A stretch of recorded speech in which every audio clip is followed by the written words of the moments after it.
So here we will address the one-sided limits existing as finite numbers.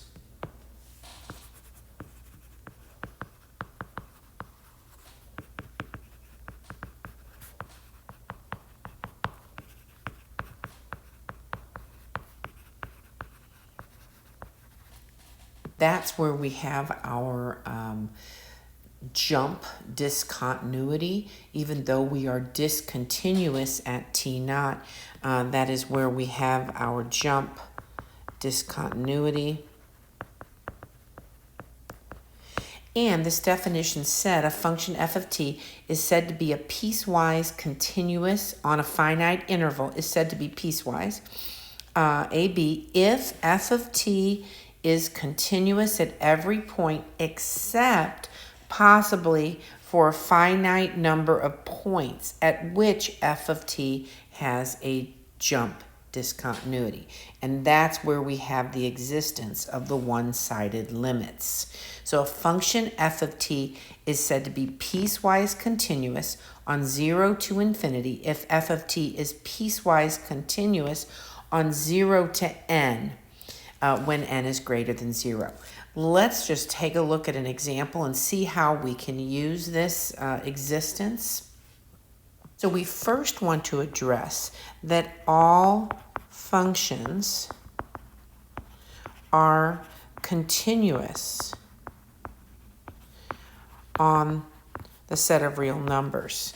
So therefore, all of these intervals, we can say that f of t is continuous on these intervals. We do want to make note that at t equal to 1 and t equal to 3, f of t is not continuous. Oops, I meant to say not defined. Therefore, not continuous. So let's go ahead and take a look at the one-sided limits.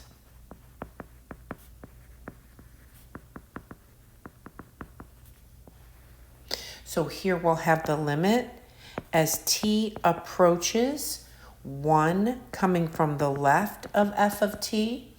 And as you can see, that's going to be equal to 1. That would be this first function. Okay, let's go ahead and take a look at the limit as t approaches 1 coming from the right of f of t. And as you can see, that is going to be equal to 0 because we would be here with this second function. Let's keep going. Have our limit as t approaches 3 coming from the left. Get these set up.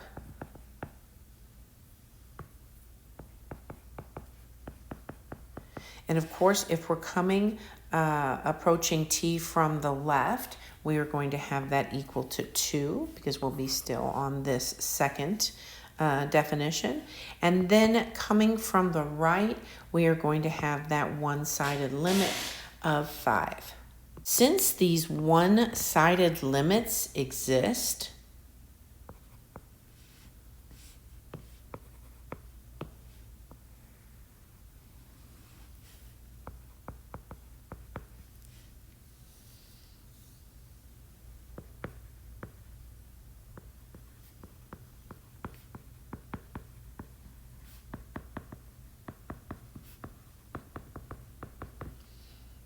f of t has jump discontinuities at t equal to 1 and t equal to 3. With that, we have piecewise continuity. Let me go ahead and make this just a little bit smaller. Whoops, let me fix that.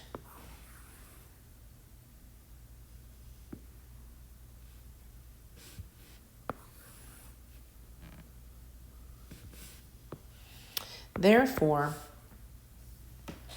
f of t is piecewise continuous. Okay, let's take a look at our next example.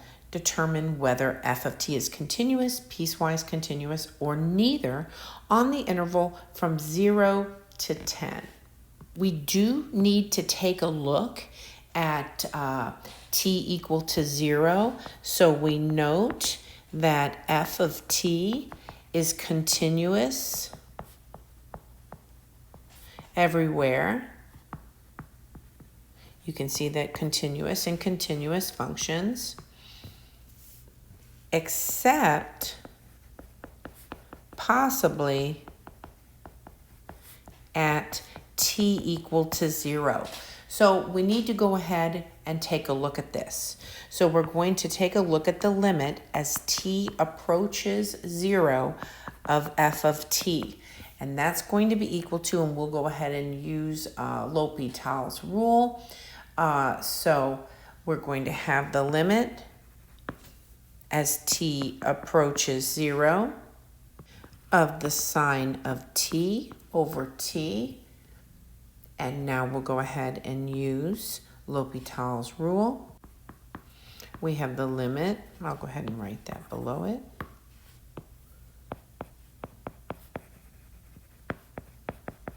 And here we have the cosine of t over 1. And that's equal to 1.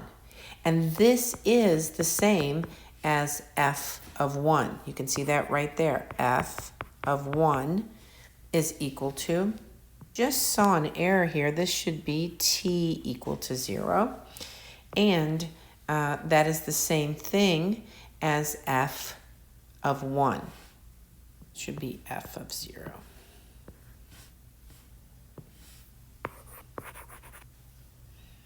So now we can say that since f of t is continuous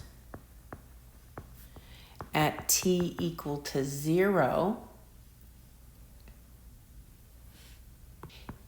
it is continuous on all reals. So we have a continuous function.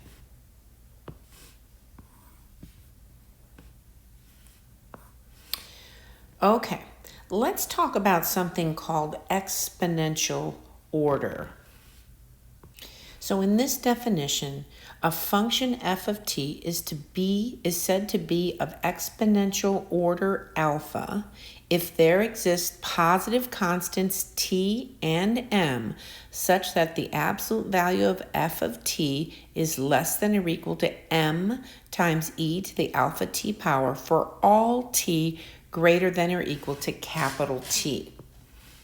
So really what we're saying here is that a piecewise, that the Laplace transform of a piecewise continuous function exists, provided that that function does not grow faster than an exponential.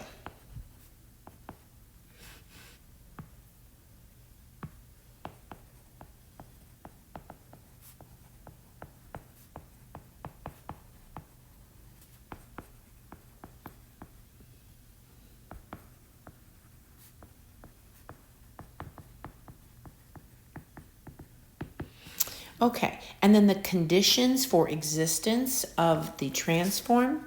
If f of t is piecewise continuous on 0 to infinity and of exponential order alpha, then the Laplace transform of that function of s exists for s greater than alpha. Okay, which of the following functions are of exponential order? Just going to take these one at a time. We're going to start with A, and we first see that the absolute value of t cubed sine of t is less than or equal to t cubed for all t greater than 0. We are starting to talk about this exponential order here.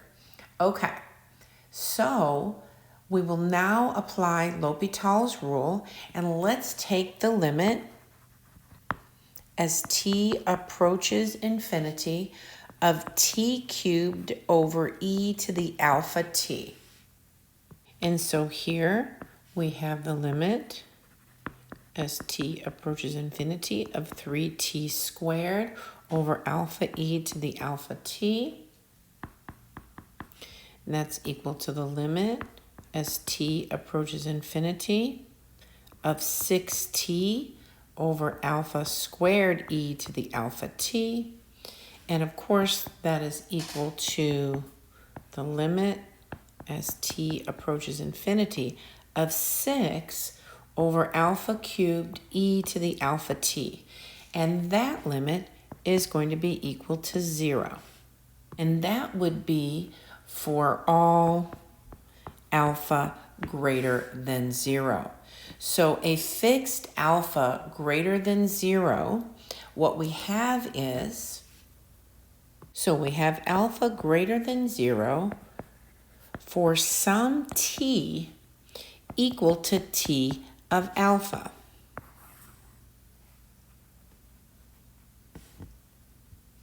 So here we have t cubed, t cubed divided by e to the alpha t is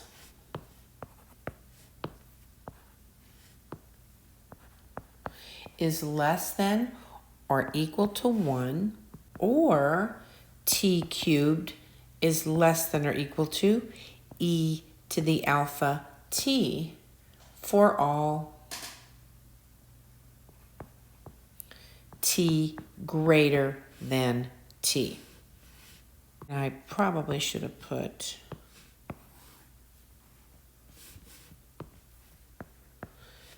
so, therefore, the absolute value of t cubed, this multiplied by the sine of t, is less than or equal to t cubed, which is less than or equal to e to the alpha t, where t is greater than t.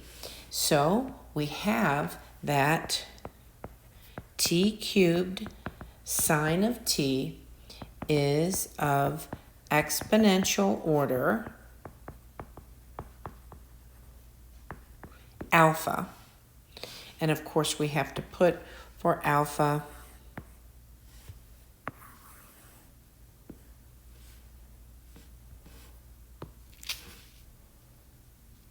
greater than 0. Okay, so let's go ahead and take a look at B.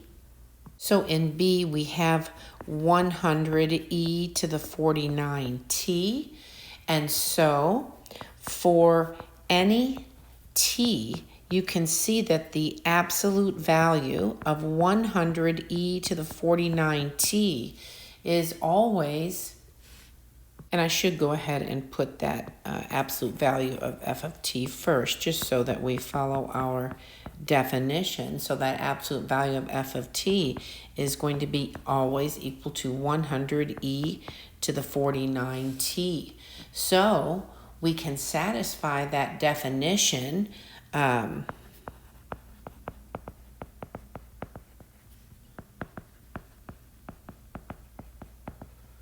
with m equal to 100 and alpha equal to 49, and any t.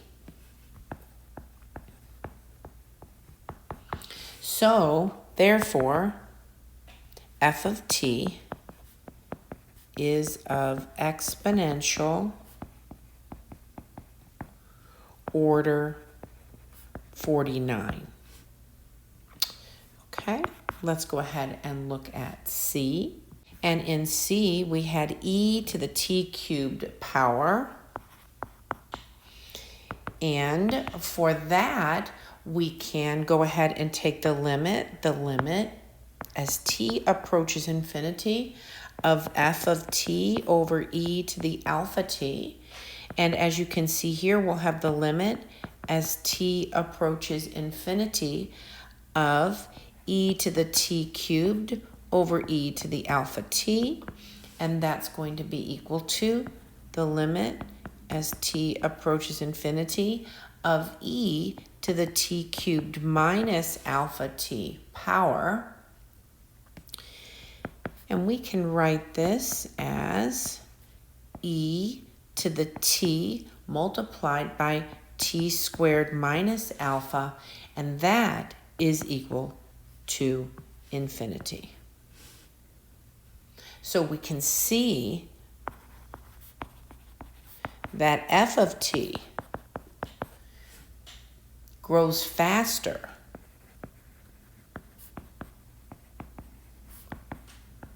than e to the alpha t for any alpha. Therefore, f of t is not of exponential order. Okay, let's go ahead and take a look at D. We have t multiplied by the natural log of t. And this is pretty similar to A. We have for any alpha greater than 0, we have the limit as t approaches infinity of the absolute value of t ln of t, all divided by that e to the alpha t, is equal to the limit as t approaches infinity of t ln of t over e to the alpha t, and that's equal to the limit as t approaches infinity of the natural log of t plus 1, of course we're using L'Hopital's rule here, over alpha e to the alpha t, and that is going to be equal to the limit as t approaches infinity of 1 over t divided by alpha squared e to the alpha t, and that is obviously 0. Therefore, f of t is of exponential order alpha for alpha greater than 0. Okay, let's go ahead and look at E. And in E, we have the hyperbolic cosine of t squared. Go ahead and define this. We have f of t is equal to the hyperbolic cosine of t squared, and we have that that's equal to e to the t squared plus e to the negative t squared, of course by definition, divided by 2. And this is going to be greater than 1/2 e to the t squared because of this term right here. We will always be adding something a little bit more to this expression. Okay, so as you can see that e to the t squared grows faster than e to the alpha t for any alpha. Therefore, the hyperbolic cosine of t squared is not of exponential order.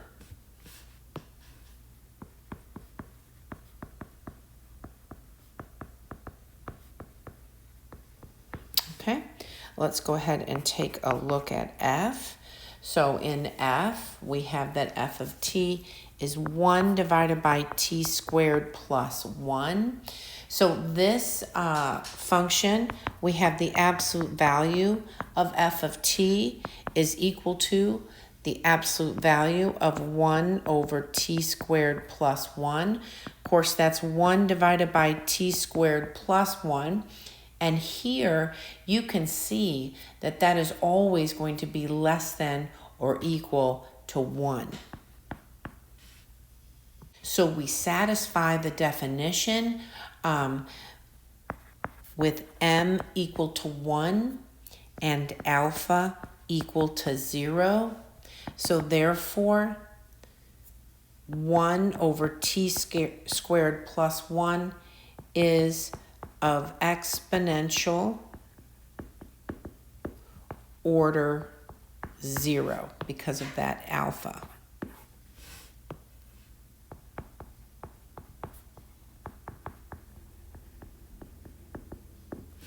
Okay, let's go ahead and take a look at G.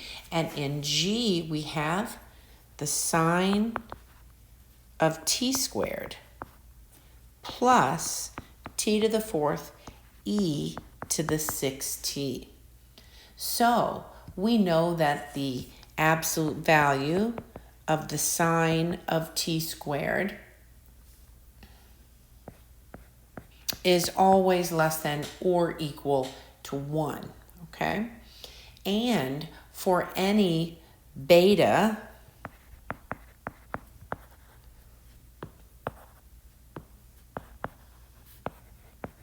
greater than 0, the limit as t approaches infinity of t to the 4th over e to the alpha t, beta t, we can see that that's equal to 0. Therefore, we know that t to the 4th must be less than or equal to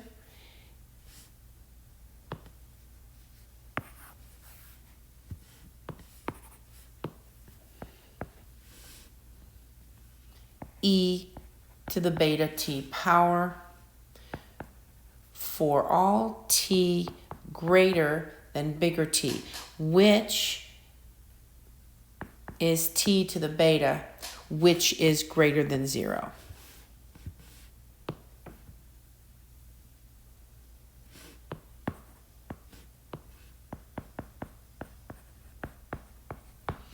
Okay, so we have that the absolute value of the sine of t squared plus t to the 4th e to the 6t is less than or equal to that 1 that we have right here, plus e to the beta t e to the 6t, which is less than or equal to 2e, and we'll combine those exponents t, and that is for t greater than t. Therefore, f of t is of exponential order alpha for alpha greater than 6. Let's go ahead and look at h, and in h we have 3 minus e to the t cubed power plus the cosine of 4t. So we know that the function of 3 plus the cosine of 4t is going to be less than or equal to 3 plus the absolute value of the cosine of 4t, and of course we know that's going to be less than or equal to 4. We also know that the absolute value of f of t is going to be greater than or equal to the absolute value of e to the t squared minus, and this is our triangle inequality, the absolute value of 3 plus cosine of 4t, which is going to be greater than or equal to e to the t squared minus 4. So therefore, for any fixed alpha,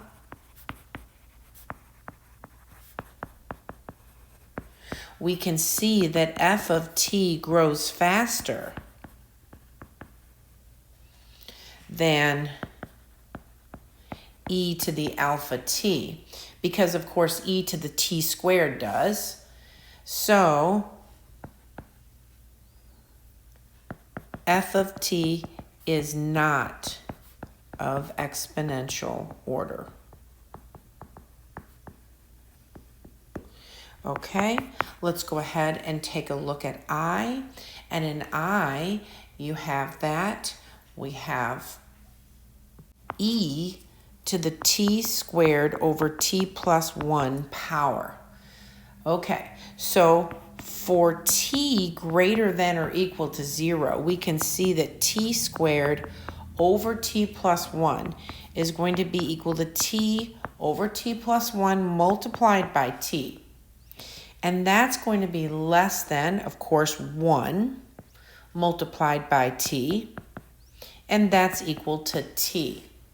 So what do we have here? We have that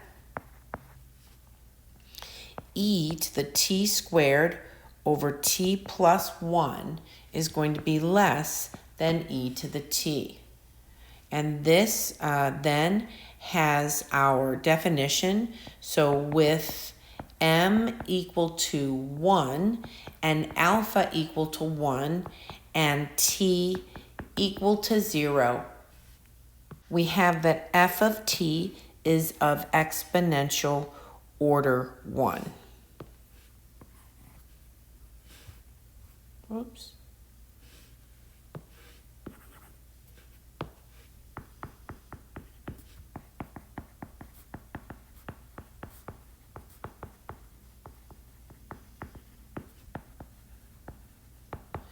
Okay, so let's go ahead and look at J.